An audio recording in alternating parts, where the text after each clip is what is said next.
Okay guys, so today I have Gwen the Border Collie and we're going to be working on the up and down game. This is a really easy game for any dog of any age, size, breed, personality type. I really like it in particular for dogs who are nervous like Gwen because they will tend to disengage with their owners quite easily. So all I'm going to do to start with is, as she looks at me, I'm going to click and I'm going to place a treat on the floor. I'm not going to prompt her to look at me at all. I'm going to wait for her naturally to look back at me and I'm going to pop another treat down onto the floor. And this is literally all it is. It's a super easy pattern game. So what we're doing here is creating some of that eye contact. Good girl, we're creating that connection. And she's learning that the way that she can get access to the food is just by looking straight back up at me again. We can add another layer by just putting the food slightly further away. So then we can encourage our dog to have to turn back to look at us again. Good girl. And we can be nice and patient with this game as well. We don't necessarily want to be calling our dog's name or saying anything because I don't want to create a dog that can only look at me when I call their name or because I've made a noise. So we want to just be really patient here. If your dog's finding this a little tricky, maybe try and find a quieter room that you can practice in.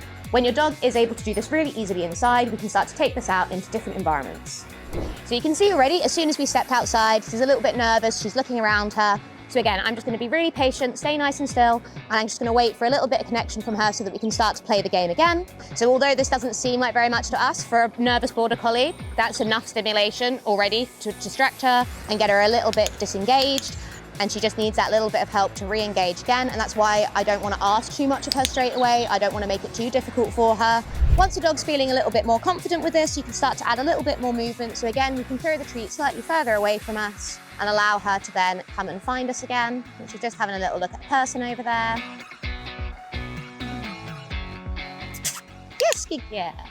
You can also start to take this on the move, place the treat on the floor, walk a few steps, and then as your dog looks at you again, place the treat down and walk a few steps again, getting it a little bit more on the move. This exercise is really great to play really anywhere and in any situation.